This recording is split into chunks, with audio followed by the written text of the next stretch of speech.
Oke, semangat pagi semuanya nih. Lagi weekend seperti ini, hari Sabtu.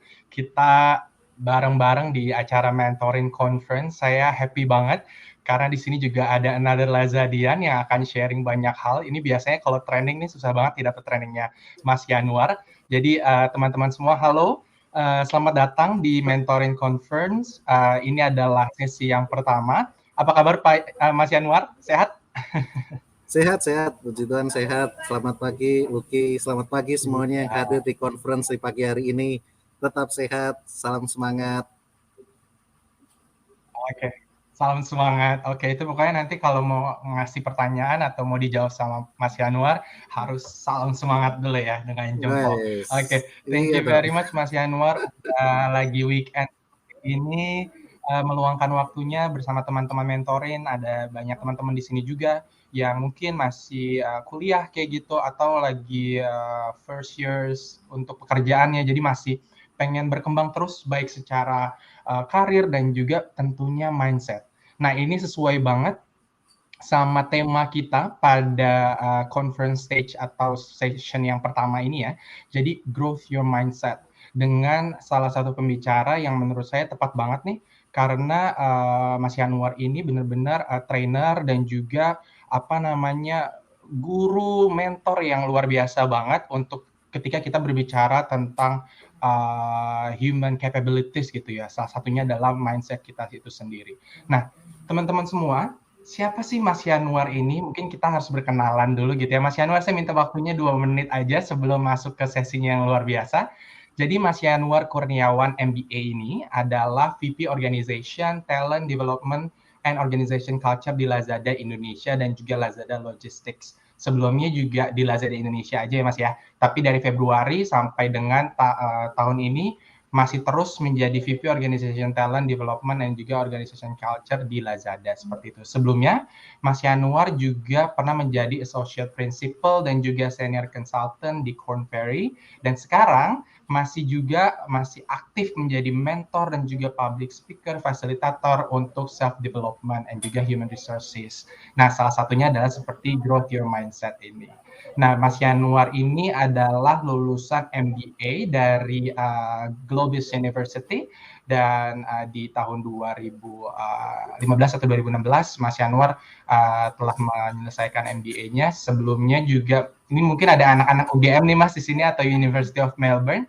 Mas Yanuar juga menempuh studi di University of Melbourne dan juga UGM untuk jurusannya akuntansi, commerce, and finance. Ini menarik karena kita sama-sama anak akuntansi.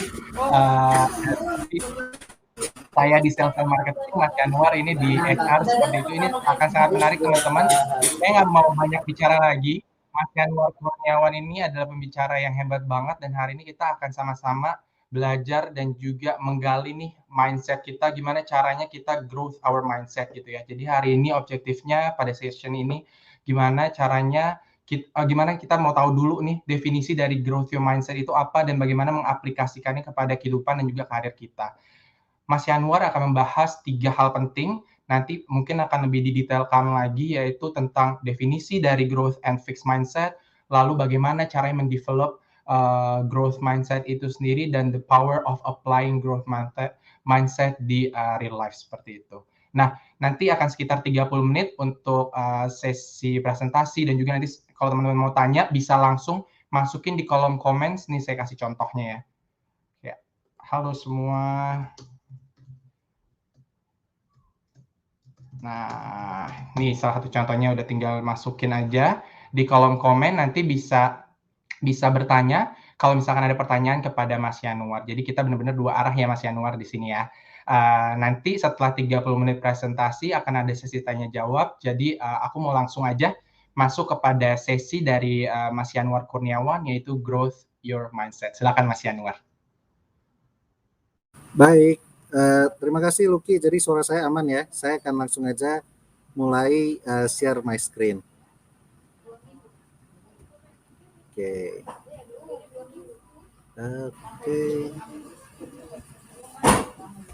Ya, sudah bisa lihat screen saya ya Lucky ya. Ini lagi loading. Let me know kalau sudah. Sudah Mas Yanuar, sudah jelas sekali. Terima kasih. Ya. Oke, terima kasih Luki. Baik, jadi selamat pagi teman-teman sekalian. Salam sehat, salam semangat. Pastinya di weekend ini, di pagi ini, nah kita akan memulai sesi untuk berdiskusi bagaimana sih kita ini bisa mengembangkan mindset kita. Karena saya sebagai seorang practitioner HR, sebagai seorang mentor juga, saya sangat percaya bahwa apapun yang ada di pikiran kita itu kekuatannya sangat luar biasa. Kalau kita percaya kita bisa melakukan sesuatu, kita pasti bisa melakukan sesuatu, dan all the universe itu akan membantu kita. Tapi kalau kita sudah berpikir kita nggak bisa, ya kita nggak akan bisa. Apa yang harusnya kita bisa pun menjadi kita nggak bisa gitu. Nah, jadi ini tadi sudah dijelaskan oleh Lucky, saya tidak akan mengulangi. Untuk memulai, mungkin teman-teman yang hadir di sesi pagi ini, kita akan coba dulu nih exercise yang sangat singkat. Jadi teman-teman bisa, kalau handphonenya ada, bisa bikin tanda tangan, bisa pakai handphone, atau kalau enggak bisa ambil kertas, ambil bolpen gitu kan. Nah, apa yang harus dilakukan ini mudah sekali. Jadi silahkan teman-teman pakai tangan yang teman-teman biasa gunakan. Kalau yang nggak kidal berarti kan tangan kanan ya kan. Kalau yang kidal berarti tangan kiri. Jadi silahkan teman-teman sekarang saat ini, karena saya juga nggak bisa observe langsung kolom chat, langsung coba bikin tanda tangan dengan tangan yang biasa kalian pakai. Silahkan. Ayo bikin tanda tangan dengan tangan yang bisa kalian pakai. Mau itu di handphone boleh, mau itu kalau teman-teman ada kertas, ada bolpen, bisa lakukan, gitu kan? Oke, saya hitung 5 detik ya, kurang lebih kan cepat pasti. Oke, 5, 4, 3, 2, nah 1. Oke. Gampang ya. I think that's easy karena kita biasa melakukan dengan tangan yang biasa kita pakai. Nah, kita akan pakai nih exercise yang kedua gitu kan. Exercise yang kedua, silakan teman-teman lakukan hal yang sama, bikin tanda tangan, tetapi menggunakan tangan yang kalian nggak biasa pakai. Jadi kalau yang biasa pakai tangan kanan, silahkan pakai tangan kiri. Yang kalau teman-teman yang kidal, silahkan pakai tangan kanan. Nah, silahkan lakukan hal yang sama. Jadi di sebelahnya, di sebelah tanda tangan yang sudah kalian lakukan, silahkan kalian lakukan hal yang sama. Jadi bikin tanda tangan kalian sendiri dengan tangan yang tidak kalian biasa pakai. Oke. Siap ya, saya akan hitung kurang lebih 5 detik ya kan. 5, 4, 3, 2, 1. Nah, oke. Kalau sudah, saya ingin teman-teman itu merefleksikan nih. Ketika kita harus melakukan hal yang tidak kita biasa, ya kan? Kalau tadi biasa tangan kanan, kemudian biasa tangan kiri, teman-teman bisa lihat tuh hasil tanda tangan kalian sendiri. Kalau pakai tangan yang tidak biasa kalian gunakan, apakah hasilnya itu sebagus dengan tangan yang biasa kalian pakai? Nah, itu yang pertama. Kemudian kedua, dengan kecepatannya, ya kan? Bisa jadi hasilnya bagus, tapi lebih lama nih kita mesti melakukannya. Nah, silakan teman-teman refleksikan ketika teman-teman itu melakukan tanda tangan dengan tangan yang tidak biasa kalian pakai, itu apa sih yang muncul di pikiran teman-teman kalian? Ya kan? Apakah pada saat pertama kali langsung, waduh, susah nih, ya kan? Atau teman-teman berpikir, waduh, wah ini pasti berantakan ini hasilnya, gitu kan? Atau teman-teman berpikir, oke, pasti bisa, pasti akan mirip, berusaha. Nah, itu adalah pertanyaan dasar yang seharusnya kita senantiasa refleksikan, ya kan? Pada saat kita berbicara mengenai kita punya mindset. Apakah misalnya beberapa case yang terjadi di dalam pekerjaan sehari-hari misalnya, ketika misalnya teman-teman di dalam pekerjaan, begitu masuk nih pekerjaan baru, tahu-tahu line manajernya resign, sehingga kalian harus report ke manajer di atasnya. Jadi misalnya manajernya resign, kalian harus langsung report ke director level. Perasaan teman-teman itu seperti apa? Apakah kemudian merasa bahwa aduh, ini menjadi beban? Aduh, saya ini siapa kok langsung harus ke director level? Atau teman-teman berpikir bahwa wah, ini kesempatan bagus nih untuk saya langsung punya connection. Wah, ini kesempatan bagus untuk saya langsung punya network ke level direktur. Nah, itu yang mana? Gitu kan. Atau kemudian contoh yang lain di dalam pekerjaan misalnya. Teman-teman diberikan pekerjaan tambahan, additional job responsibility di luar apa yang teman-teman biasa kerjakan. Nah, ketika teman-teman mendapatkan tugas itu, apa yang muncul di pikiran teman-teman? Apakah kemudian, aduh, beban nih, ngapain aku harus melakukan ini? Ini kan di luar tanggung jawabku, rugi dong. Atau teman-teman punya pemikiran bahwa, wah, ini berarti aku dipercaya nih, pekerjaan tambahan ini harus aku lakukan dengan sangat baik. Wah, bagaimana kemudian aku bisa membuktikan diriku? Nah, kira-kira itu tuh. Pasti masih akan ada banyak sekali kejadian di mana kita itu dihadapi dengan tantangan yang baru. Sama seperti misalnya teman-teman yang kalau sekarang masih kuliah, ikut di dalam suatu organisasi, di dalam tugas kelompok misalnya ditunjuk sebagai ketua kelompok. Ya kan? Apakah teman-teman merasa, aduh aku terbebani nih harus memimpin teman-teman di dalam grup? Atau teman-teman justru berpikir bahwa wah ini kesempatanku untuk meningkatkan diriku secara pribadi. Nah, ini adalah perbedaan antara bagaimana cara berpikir kita itu, apakah kita masih ada di fixed mindset atau di growth mindset. Exactly the same challenges, ya kan? Situasi yang sama, tetapi cara kita menyikapi bisa totally different, tergantung berdasarkan dengan mindset yang kita miliki. Kemudian next-nya, nah sehingga gimana sih cara kita itu mau mengembangkan kita punya growth mindset? As a simple bahwa step pertamanya kita itu harus tahu sendiri purpose hidup kita itu apa gitu. Jadi penting sekali kita itu tahu our deep purpose gitu kan. Atau kalau istilah yang di dalam orang Jepang itu ada istilah yang disebut ikigai gitu kan. Jadi apa yang dimaksud dengan understanding the purpose? Jadi understanding the purpose pasti teman-teman sudah sangat familiar dengan 4 lingkaran yang ada di kiri. Apa sih yang kita sukai? Apa yang dibutuhkan oleh dunia? Apa yang kita bagus? Ya kan? Apa yang kita ahli? Kemudian apa yang kemudian kita dapat mendapatkan uang di situ. Nah, tetapi kalau kita bicara mengenai ikigai, nah seringkali 4 lingkaran ini disebut ikigai, akan tetapi konsep ikigai sendiri sebetulnya lebih dari 4 lingkaran ini. Ikigai in a simple form adalah joy yang kita temukan di dalam hidup kita. Bagaimana apapun yang kita lakukan, kita bisa menemukan kebahagiaan di situ. Sehingga ada beberapa rules of ikigai kan, yaitu bahwa kita harus selalu aktif, kemudian kita itu tidak usah terlalu terburu-buru di dalam menjalani hidup, kemudian jangan makan selalu kenyang, kemudian surrounding ourselves dengan teman-teman yang baik, jaga kesehatan badan kita, karena kesehatan fisik juga membantu di dalam kesehatan mental. Bagaimana kemudian kita itu membiasakan diri untuk tersenyum, berbagi kepada orang lain.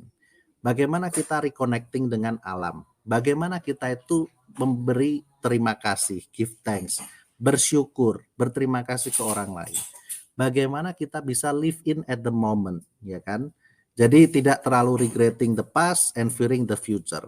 Jadi kenapa ini kemudian menjadi penting? Karena di dalam salah satu TED Talk by Charlotte Barber, dia menjelaskan bahwa ketika kita ingin mengembangkan growth mindset kita, ketika kita mempunyai tujuan yang sangat kuat dan kita mempunyai resilience yang sangat kuat, jalan untuk mencapai apa yang kita inginkan itu akan selalu kita temukan saja gitu kan. Kita misalnya betul-betul bahkan impian yang mungkin orang lain itu remehkan. Misalnya kalian punya keinginan, oh saya ingin membuka bisnis gitu kan. I want to be a businessman. Karena apa? Karena saya ingin menghidupi masyarakat di sekitar. Saya ingin create banyak sekali komunitas-komunitas UMKM misalnya. Walaupun orang lain itu mencibir, walaupun orang lain bilang nggak mungkin, kalau kita selalu mempunyai tujuan yang kuat, resilience yang kuat, growth mindset yang selalu ada, melihat jawaban, ya pasti akan bisa tercapai. Sama seperti Elon Musk pada saat dia developing SpaceX. Peluncuran pertama gagal, kedua gagal, bahkan dia hampir bangkrut karena kegagalan itu, tetapi dia selalu percaya terhadap tujuannya, percaya terhadap bisnis konsepnya, hingga akhirnya dia berhasil dan saat ini teman-teman tahu bahwa dia menjadi orang yang terkaya juga di dunia. Jadi ini yang pertama. Jadi silahkan teman-teman merefleksikan apa sih sebetulnya your deep purpose. Apakah kalian saat ini sudah bisa menemukan kebahagiaan di dalam hidup kita? Nah, kemudian tips yang kedua, ketika kita sudah menemukan purpose kita, yang harus kita lakukan adalah menuliskan apa yang ingin kita capai. Dan tidak cukup kita menuliskan goals, tetapi kita juga harus come up dengan rencana bagaimana untuk mencapai goals tersebut. Makanya kita juga harus yakin bahwa kita give ourselves enough time untuk mencapai masing-masing goals itu. Ya kan? Seperti yang ada di gambar ini, a goal without a plan is just a wish. Pastinya kita kan nggak mau kan, bahwa kita punya goal tanpa planning yang jelas. Nah, tetapi apa yang membedakan orang yang memiliki growth mindset dengan yang memiliki fixed mindset adalah orang dengan growth mindset ketika sudah mencapai tujuan yang dia tuliskan di awal, mereka itu tahu bahwa ada goals lain yang kemudian harus dicapai. Life doesn't stop here, ya kan? Tidak cepat puas bahwa goals-nya ini sudah tercapai, tetapi langsung tahu, oke, goalku yang pertama ini tercapai, and then next, ini yang mau aku capai. Begitu goal kedua tercapai, and then next, ini ketiga yang mau aku capai. That's what differentiate orang, itulah yang membedakan orang yang memiliki growth mindset dengan yang memiliki fixed mindset. Jadi silahkan teman-teman juga saat ini melakukan self-reflection. Ketika kalian sudah mencapai goal kalian, apa sih yang muncul di pikiran kalian? Apakah kalian kemudian happy? It's okay to be happy. Tetapi apakah kemudian kalian stop gitu kan? Oke, wah akhirnya goalku tercapai. Atau ketika kalian mencapai goal kalian, sama, kalian juga feel happy, but then you start thinking, okay, what's next? Silahkan direfleksikan. Nah, kemudian yang ketiga, bagaimana kita mengembangkan growth mindset? Kita adalah harus senantiasa mau untuk menerima tantangan, mengambil tantangan. Itu yang tadi saya bilang, misalnya ketika kalian mendapatkan responsibility yang baru. Misalnya ketika kalian mendapatkan exposure di dalam pekerjaan. Misalnya ketika kalian mendapatkan tawaran yang jauh lebih baik tetapi jauh lebih menantang juga. Nah, jadi bagian dari growth mindset ini adalah bagaimana kita ini bisa merubah perspektif kita terhadap suatu tantangan. Bagaimana kemudian kita ini tidak melihat tantangan sebagai beban. Ya kan? Jadi silahkan teman-teman jawab di dalam hati. Ketika kalian mendapatkan tantangan baru, ya kan? Apakah kalian itu melihatnya sebagai beban? Atau kalian melihat tantangan tersebut sebagai learning experience, pengalaman untuk belajar, pengalaman untuk mengembangkan diri, pengalaman untuk membuat diri menjadi lebih baik gitu. Jadi yang mana nih? Ya kan? Albert Hubbard pernah berkata bahwa the greatest mistake you can make in life is to be continually fearing you will make a mistake. Jadi for me, even for my team, saya tidak masalah kalau mereka making a mistake, especially kalau itu sesuatu yang baru pertama kali dilakukan. Karena apa? Karena ketika kita selalu bermain sangat aman, selalu takut untuk melakukan suatu kesalahan, yang terjadi adalah we never come up dengan something new. Kita tidak akan pernah muncul dengan sesuatu yang kreatif. Kita tidak akan pernah muncul dengan sesuatu yang baru. Karena kita akan selalu bilang ke diri kita bahwa ya udahlah, kita lakukan yang sudah selalu kita lakukan saja. Ya udahlah, ngapain sih kita rubah-rubah, lakukan aja apa yang udah ada. Ya udahlah, yang penting everything itu berjalan dengan baik. Jadi silakan teman-teman refleksikan bagaimana pandangan teman-teman sekalian ketika teman-teman mendapatkan tantangan yang baru. Oke. Kemudian adalah grit. Nah, ini juga penting sekali. Gitu kan. Jadi grit ini apa? Grit adalah kemampuan untuk kita selalu bertahan menempuh setiap tantangan yang ada. Karena apa? Karena apa kita bertahan di situ? Karena kita mempunyai end goal yang sangat meaningful yang ingin kita capai. Kita ada tujuan yang sangat kita percaya tujuan ini sangat baik dan kita ingin capai itu. Jadi grit ini memberikan dorongan di kita untuk selalu keep moving forward. Regardless segala tantangan, segala halangan, segala rintangan yang ada di depan kita bertahan di situ. Kita ingin fulfill our commitment. Jadi kalau ada buku grit yang ditulis oleh Angela Duckworth, definisi dia adalah grit ini adalah power of patience and perseverance. Jadi kita harus tahu dulu passion kita itu apa supaya kita bisa bertahan di situ. Supaya kita bisa bertahan untuk mencapai itu. Jadi kalau teman-teman lihat definisinya adalah grit is about working on something you care about so much that you are willing to stay loyal to it. Jadi kita harus tahu dulu apa sih yang kita care so much sehingga kita itu mau loyal ke situ. Ya kan?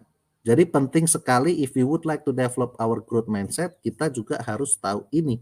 Dan yang paling penting, grit is not about falling in love. It's about staying in love.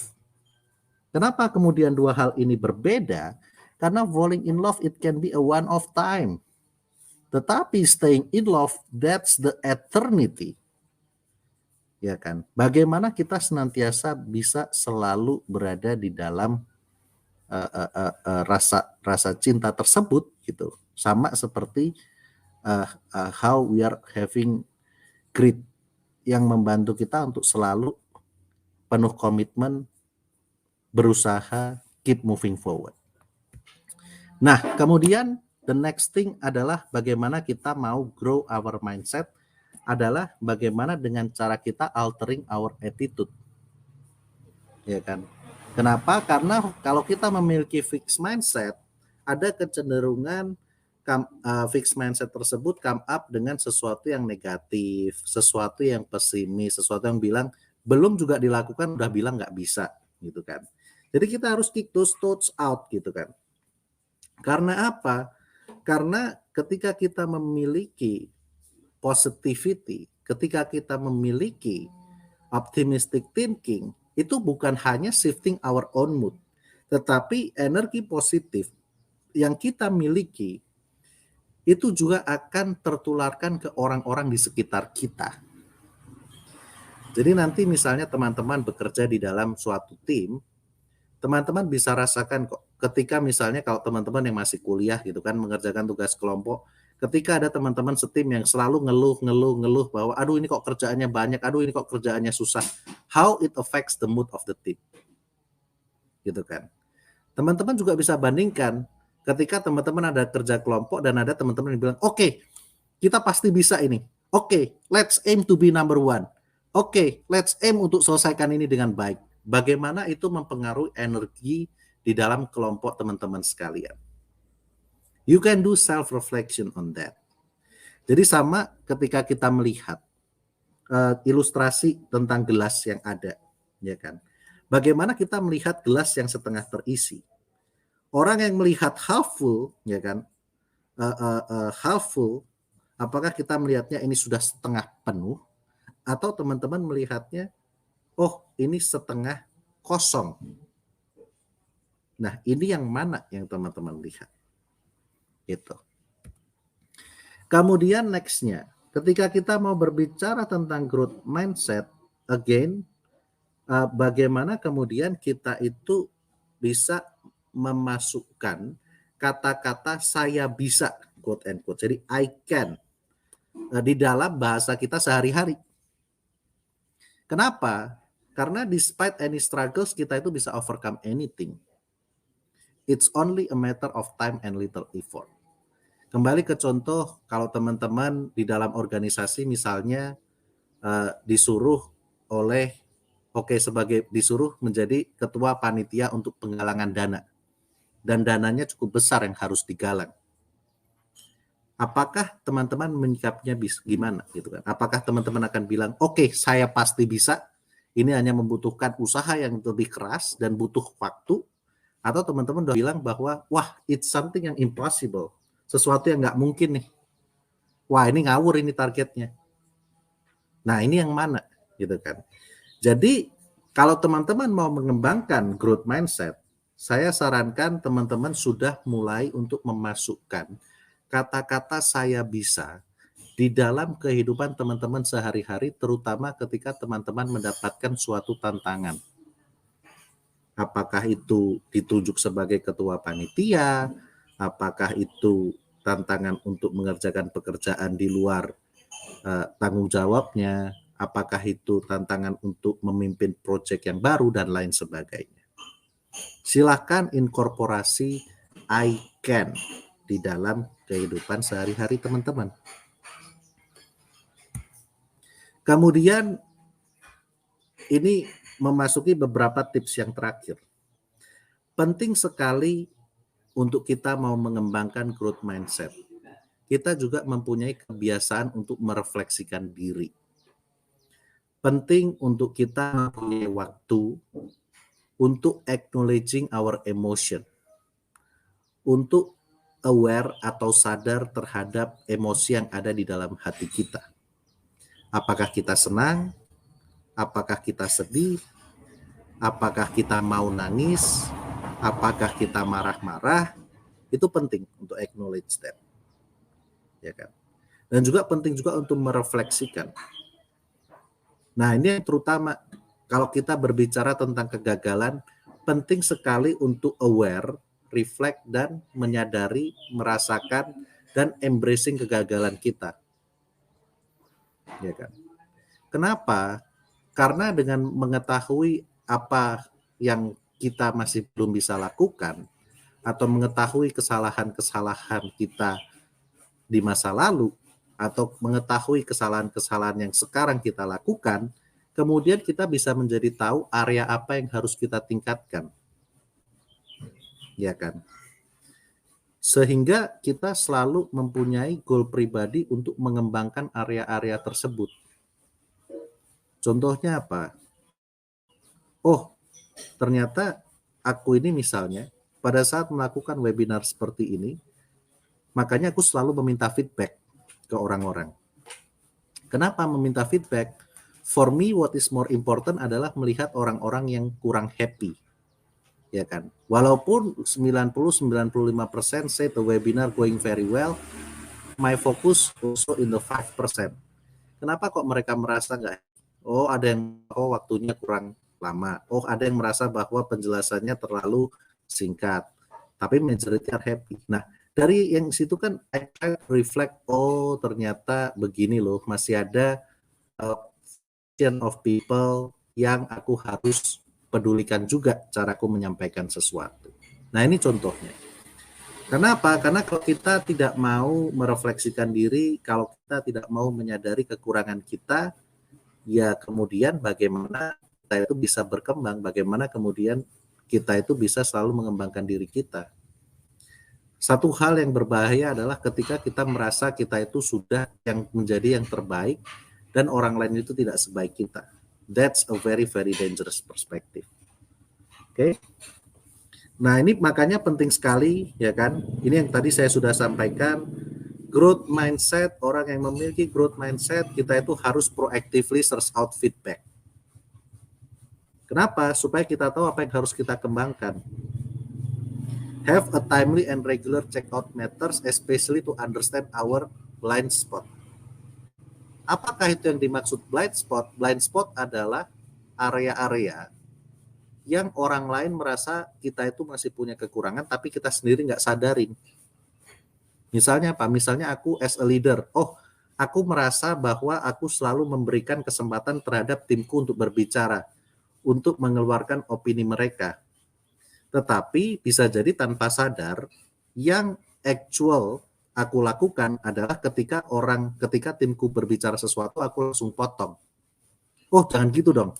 Oh, bisa begitu. Ada orang lain ngomong, oh enggak, malah aku maunya begini. Jadi ada gap di situ. Antara aku merasa diriku giving them a chance to speak out, tapi secara actual tidak. Nah, itu blind spot. Jadi, this is the habit of the growth mindset people. Selalu meminta feedback, selalu ingin tahu apa yang bisa dikembangkan. Ya kan?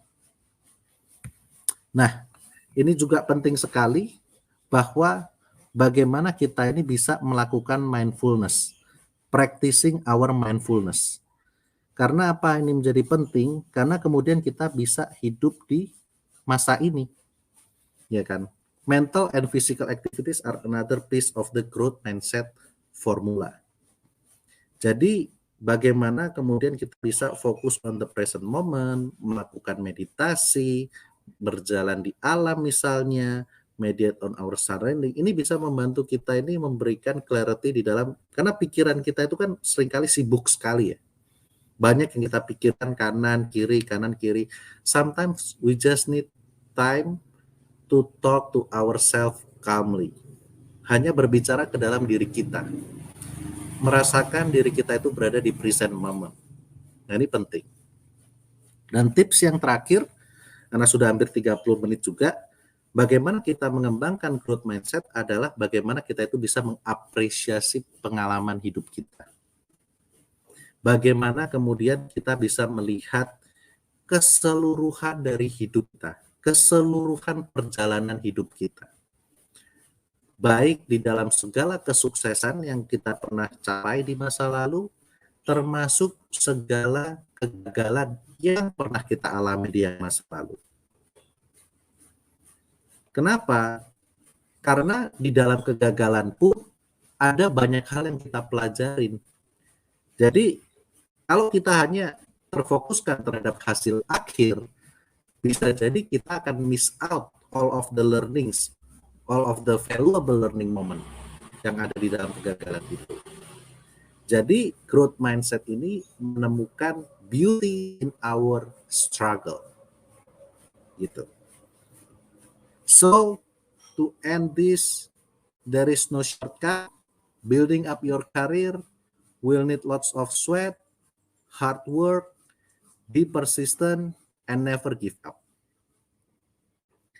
Dan ini penting sekali, ketika rencana kalian itu nggak berjalan sesuai dengan apa yang kalian rencanakan, please do have faith, punyailah iman, karena Tuhan tahu apa yang terbaik untuk teman-teman sekalian.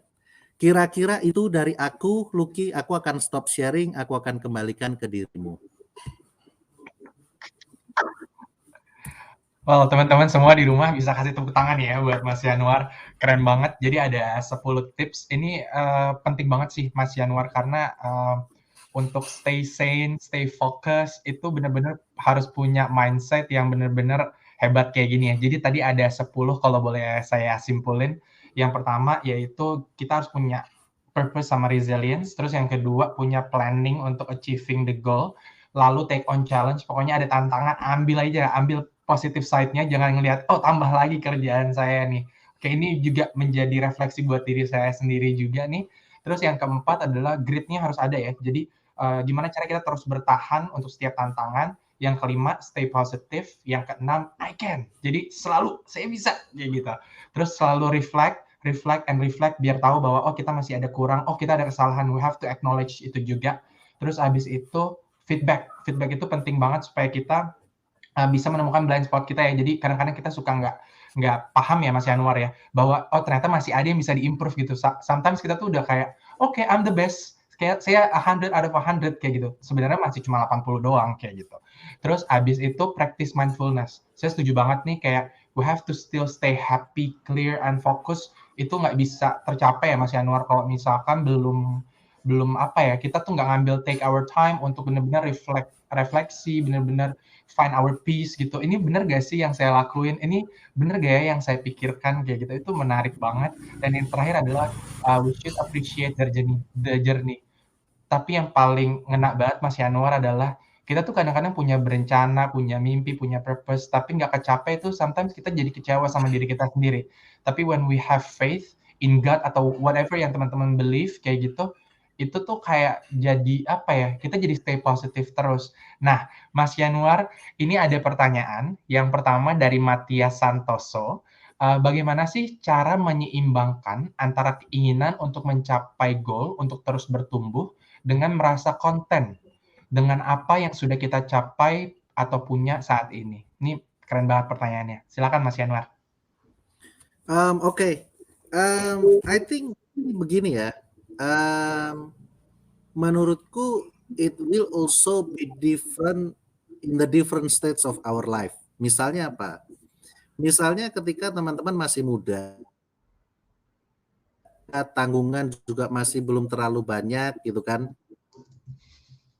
Then you to wait the risk and the opportunity, ya kan? Misalnya apa? Ketika kalian mendapatkan suatu peluang karir yang jauh lebih bagus, tetapi juga resikonya lebih tinggi, ketika tanggungan kalian lebih sedikit, ya you can actually push yourself more gitu kan.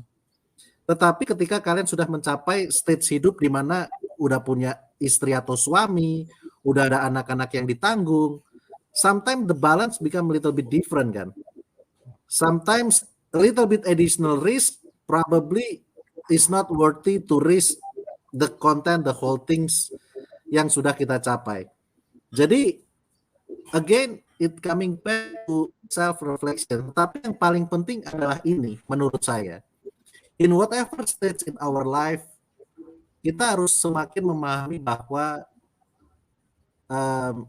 tujuan hidup kita kan gini ya. For me, my principle is if I stop learning, I stop being a person gitu loh. That's my principle. That's why I always keep myself to pursue learning new things every day. I always would like to be a better person every day. Nah itu karena itu my principle. Jadi teman-teman juga bisa come up dengan your principle sebetulnya. To come up with this balance. Gitu mungkin kira-kira Lucky.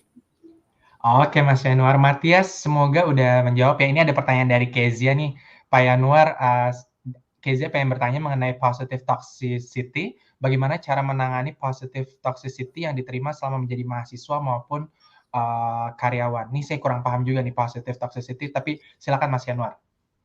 Ya, ini kelihatannya banyak sekali belakangan ini, bahkan ini juga ditanyakan ke beberapa seminar tentang well-being ya, tentang positif toxicity. Jadi ada dua hal menurutku, ketika kita itu punya having a positive and optimistic doesn't mean that we are neglecting all of the risks and all of the challenges gitu loh.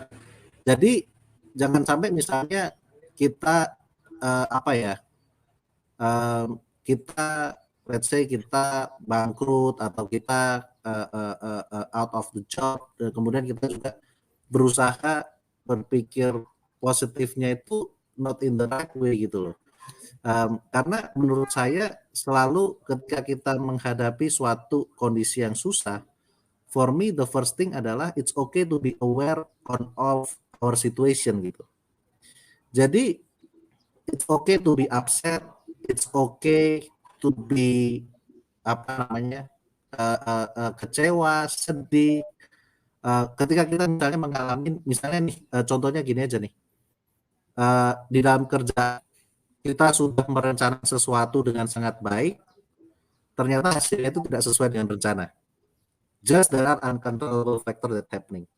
Positive toxicity itu kan bisa lebih kepada kita berpikir positif, oh ya udahlah, and then we neglecting the actual situation gitu.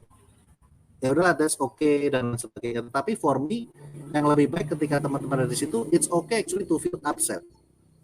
It's okay to feel kecewa, bahkan nangis gitu. Tetapi what matters adalah karena acknowledging human emotion is important gitu. Positive toxicity it's more like seeing things all in the positive way, tetapi kita neglecting our core emotion. Jadi menurutku it's okay to feel that, tetapi yang lebih baik lagi adalah tidak terlalu lama jatuh di situ. Bagaimana kemudian kita bouncing back and then looking the future-nya itu dengan positif and dengan optimistic insight. Okay, it doesn't work this time, next time aku harus ngapain. Tetapi you acknowledging something that is negative. I think for me that's also important. Itu sih, Lucky.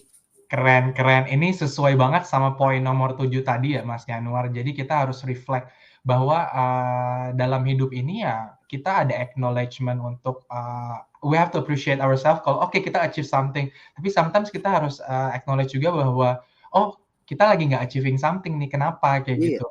Dan ketika kita nanya kenapa kayak gitu, bukan malah kayak upset, aduh nggak bisa achieve kayak gitu, tapi what is the solution for next kayak gitu ya.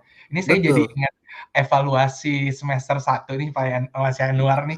Jadi kita selalu ditanyain kan ya. Jadi apa yang udah achieve, apa yang belum achieve, and what's next step kayak gitu. Itu kali ya. Iya. Jadi positive is good, tapi jangan sampai malah nutupin analisa kita terhadap apa sih kelebihan dan kekurangan diri kita sendiri. Betul nggak sih? SWOT analysis balik lagi ke situ ya.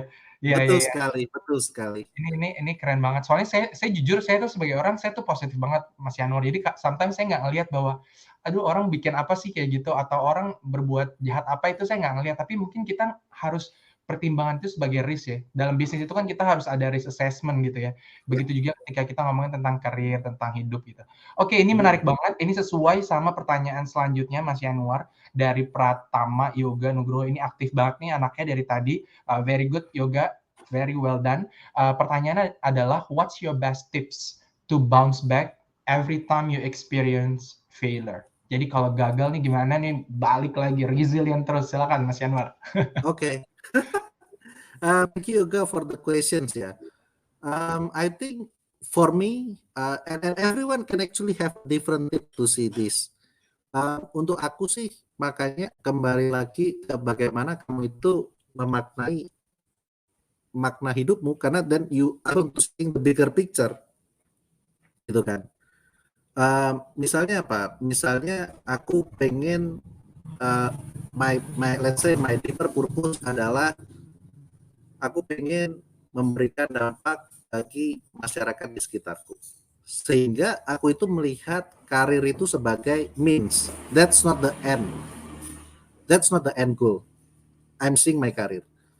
Jadi let's say if my career doesn't happen with I actually plan, misalnya aku pengen diterima di A, ternyata aku diterimanya di B. Well, it's actually good gitu loh. Nah, then if you are able to see the big picture, then you can still see, oh ternyata jalanku itu nggak lurus, tetapi ke kanan ke kiri. And then that's always give energy. Jadi bagaimana you are understanding the core reason, apa sih kenapa kamu itu harus staying on track. Jadi kalau kembali ke presentasi yang tadi ya, ketika kita berada di titik terendah, kalau kita tahu passion apa yang mau kita capai, ya kan, misalnya kamu punya passion as a businessman gitu kan. Ya sama ceritanya Elon Musk. Dia meluncurkan roket SpaceX pertama, kedua gagal, hampir bangkrut, tetapi dia tetap percaya punya faith bahwa the business model works. Ya walaupun memang caveatnya adalah pasti kepercayaan itu kan didasari dengan a lot of study, a lot of analysis, a lot of insight ya. Kamu nggak bisa relying all your gut feeling itu 100%.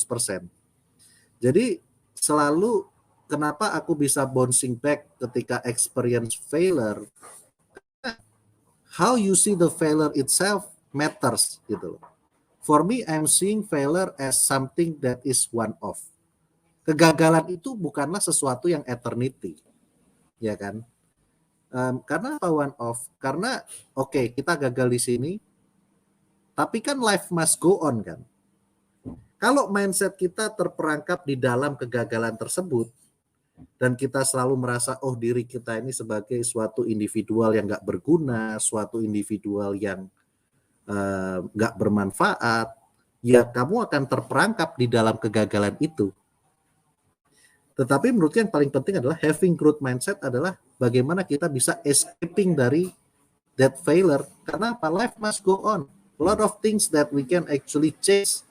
Jadi tips yang terakhir bagaimana bouncing back menurutku adalah past is the past. There is no point arguing things. There is no point focusing our mindset, focusing our energy, focusing our effort untuk mengganti masa lalu yang sudah terjadi karena it's impossible.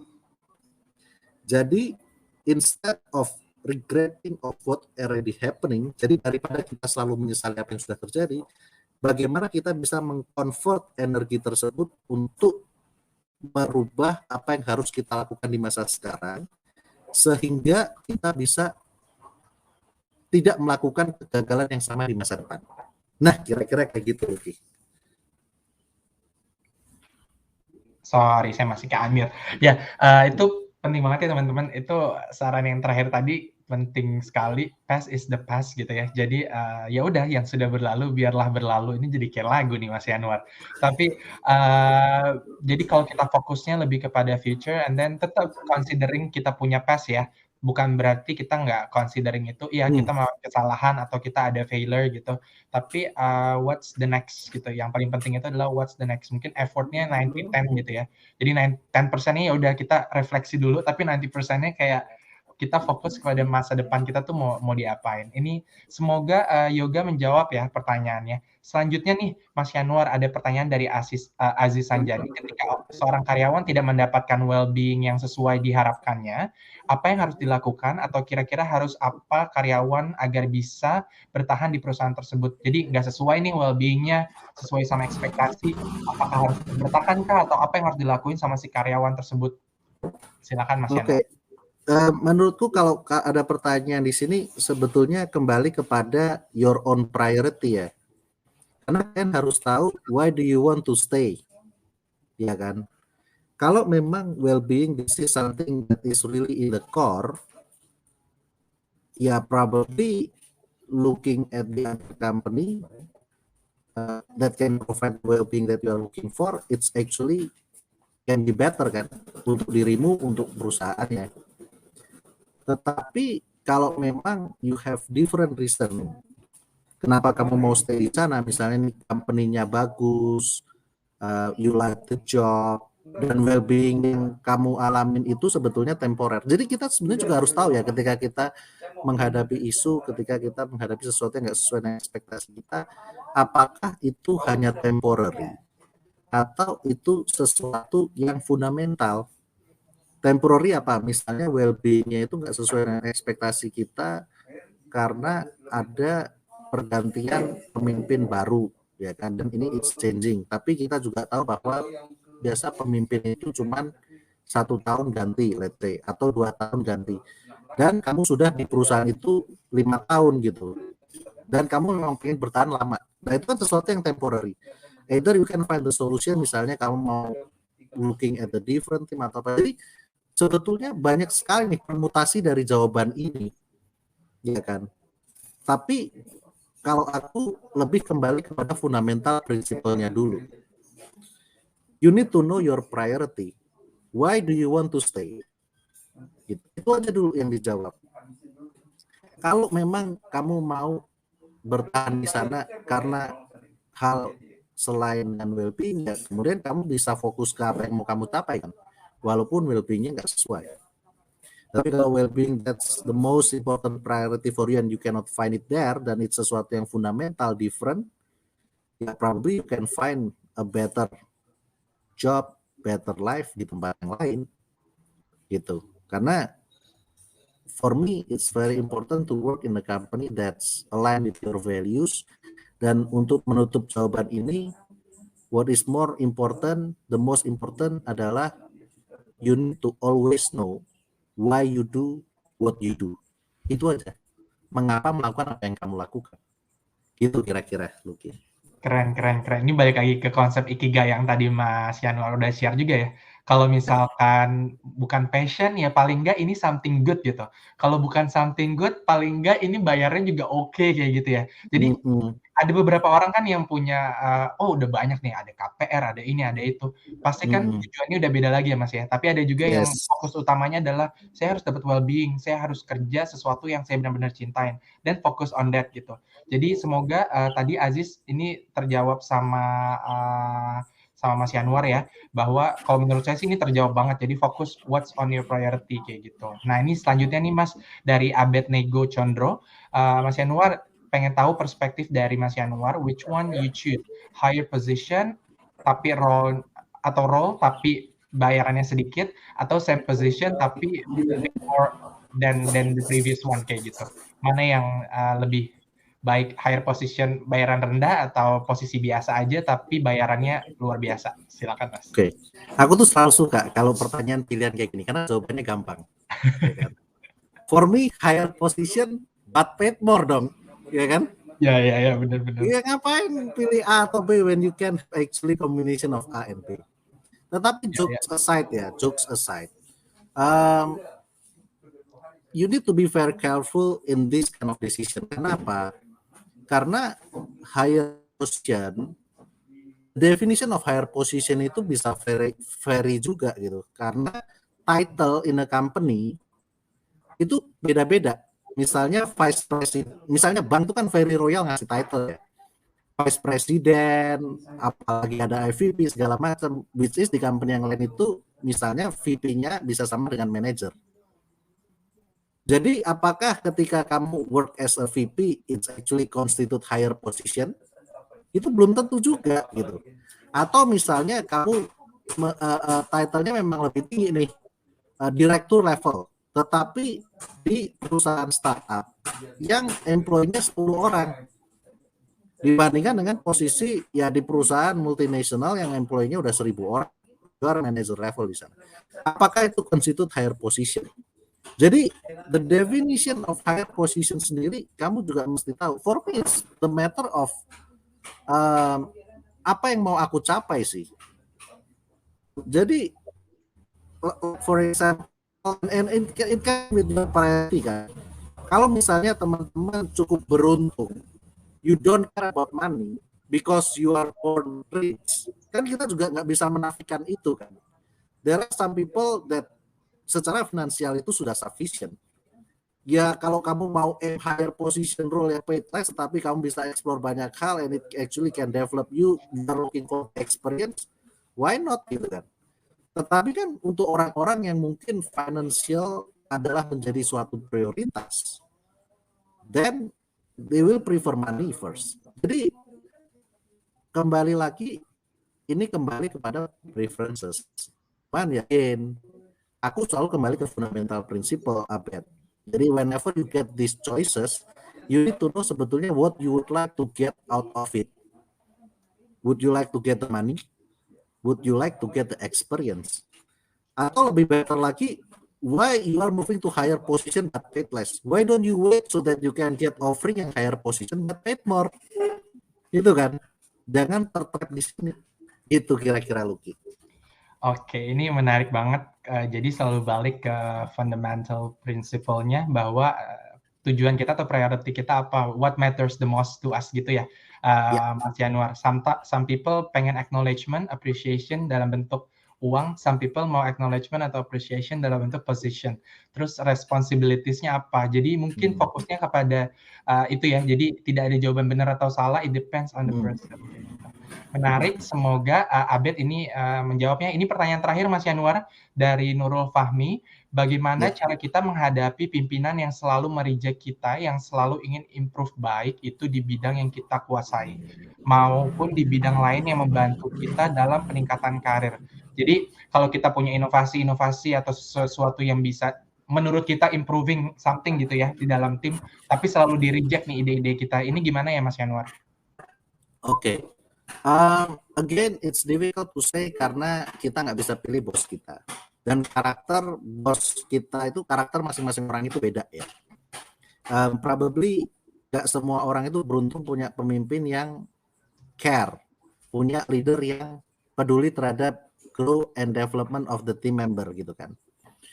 Tetapi saranku adalah ketika teman-teman menghadapi case seperti ini, one thing that you need to know, trying to build relationship dulu dengan your boss sebetulnya. Trying to understand his or her perspective. Jadi berusaha untuk memahami perspektif mereka. Kalian juga berusaha memahami kenapa sih kok ini orang selalu mereject apa yang ingin kita improve. Berusaha memahami dari sudut pandangnya dia.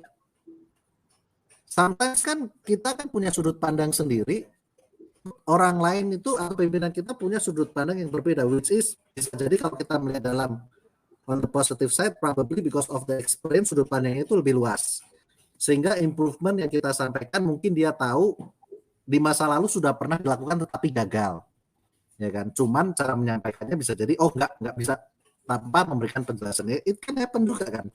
Jadi variasinya itu banyak, tetapi saranku adalah kalau teman-teman berada di posisi seperti ini, trying to build your rapport, trying to build your close relationship dengan bos kalian, dan trying untuk understand dari perspektifnya dia. Kenapa sih di reject? Kenapa sih di ini? Atau ternyata goals-nya beda gitu kan. Kita mau berkembangnya di area ini, tapi ternyata pemimpin kita itu pengen kamu itu fokus di area yang lain dulu. Area ini prioritas sekian. Ya itu di-align dulu. Kan berarti kan bukan berarti dia nggak mensupport kan. It's just a matter of the priority yang mana duluan. Kira-kira gitu. Oke. Jadi intinya Mas Yanuar, kita harus tahu dulu ya alasan kenapa kita di-reject. Mungkin itu bukan di-reject, tapi leader kita aja nggak tahu, menurut dia itu udah benar, tapi menurut kita itu reject gitu. Jadi mungkin explanation-nya aja atau caranya, the way he or she interact sama kita itu berbeda dengan apa yang kita ekspektasikan gitu ya. Jadi semoga ini menjawab, intinya tahu dulu ya alasannya apa, jadi jangan kalau di-reject ya jangan langsung sakit hati kayak gitu. Nah, Mas Yanuar ada permintaan dari panitia ini, satu pertanyaan lagi, terakhir banget. Energi terbesar dalam perubahan menuju growth mindset adalah diri sendiri. Apakah peran lingkungan atau orang lain dapat mempengaruhi kita? Bagaimana tips untuk konsisten berada di growth mindset tersebut? Ini pertanyaannya kayak pertanyaan Miss Universe ya, very deep, very dalam. Silakan Mas Yanuar. Iya nih, tapi luar biasa banget. Menurut saya peran lingkungan atau orang lain itu tentunya pasti akan ada. Jadi how you create your circle of friendship, menurutku itu matters terhadap diri kita. Kalau kita dikelilingi orang yang selalu negatif aja bawaannya, ya it will affect us gitu kan. Tetapi masalahnya adalah kita itu nggak bisa mempengaruhi orang lain loh. Kita bisa terpengaruhi dari orang lain, tetapi kita itu nggak bisa mempengaruhi orang lain. Kita nggak bisa meminta orang lain itu untuk berubah. It's something yang impossible, gitu. Yang bisa kita lakukan adalah bagaimana kemudian kita itu fokus on what we can influence sebetulnya. Jadi tips untuk berada di growth mindset menurut saya adalah kalau kita melihat peran atau lingkungan atau orang lain,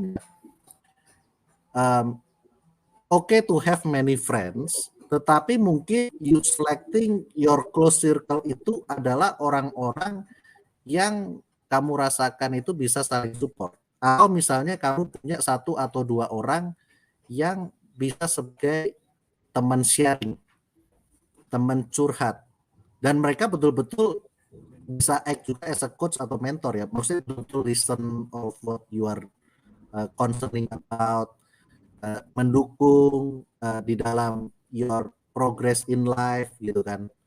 Jadi menurutku bisa gitu. Tips untuk konsisten berada di growth mindset itu ada 2 hal. Satu, dari kitanya sendiri, betul, kalau kamu sudah menyadari itu. Yang kedua adalah kita itu juga punya support system yang mendukung kita. Support system yang mau mendengarkan kita, support system yang mau meyakinkan bahwa kita itu mampu untuk menjadi yang terbaik. Ya kan? Luckily all of you misalnya yang punya orang tua, yang punya ayah, yang punya ibu itu yang mendukung cita-cita kalian. Karena if you believe that you have someone supporting your back, sometimes it can give you a power untuk accomplishing everything. Atau suami, atau istri, atau anak kalian gitu kan. Kira-kira kurang lebih seperti itu. Keren ya, jadi diri sendiri itu nomor 1, karena again yang bisa influence kita itu adalah yang paling penting adalah diri kita sendiri, tapi di sini yang kedua yang nggak kalah penting adalah support system ya. Jadi teman-teman kalau punya pacar juga, tolong jangan yang malah dragging you down gitu ya.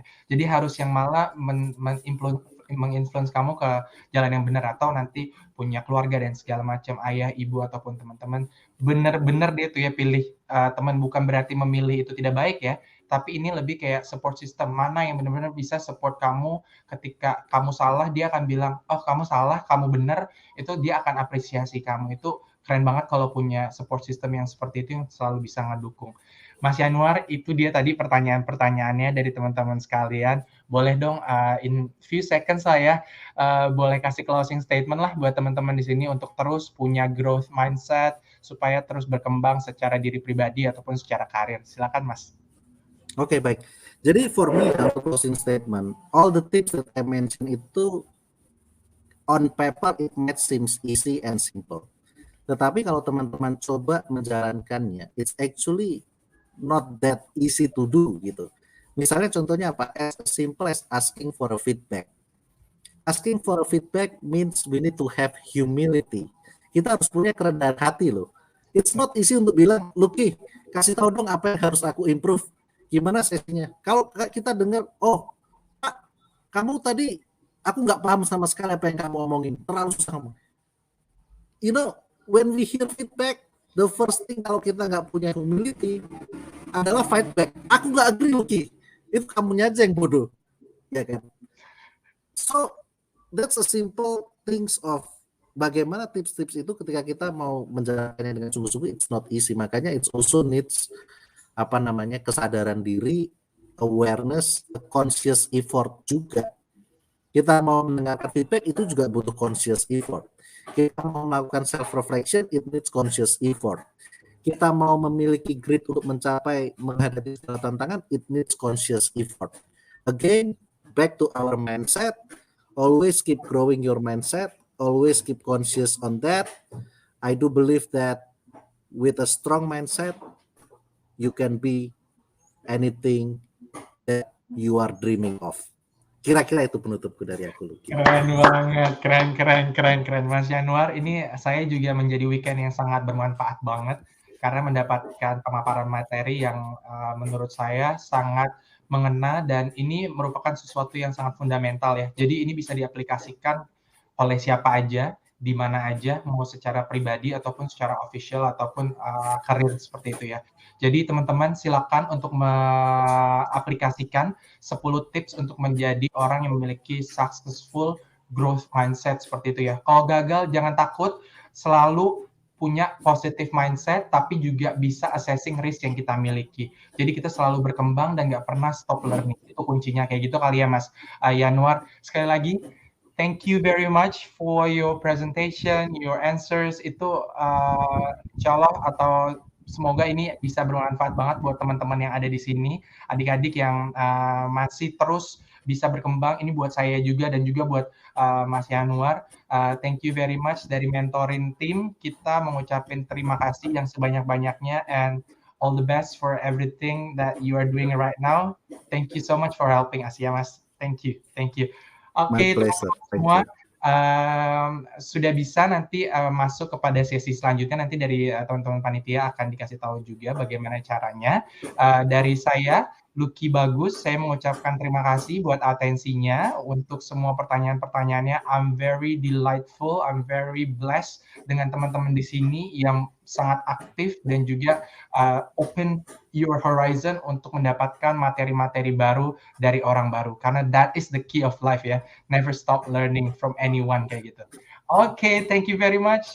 Wabillahi taufiq wal hidayah. Wassalamualaikum warahmatullahi wabarakatuh. Semuanya, thank you so much. God bless you all. Thanks. Thanks. Thank you. Thank you.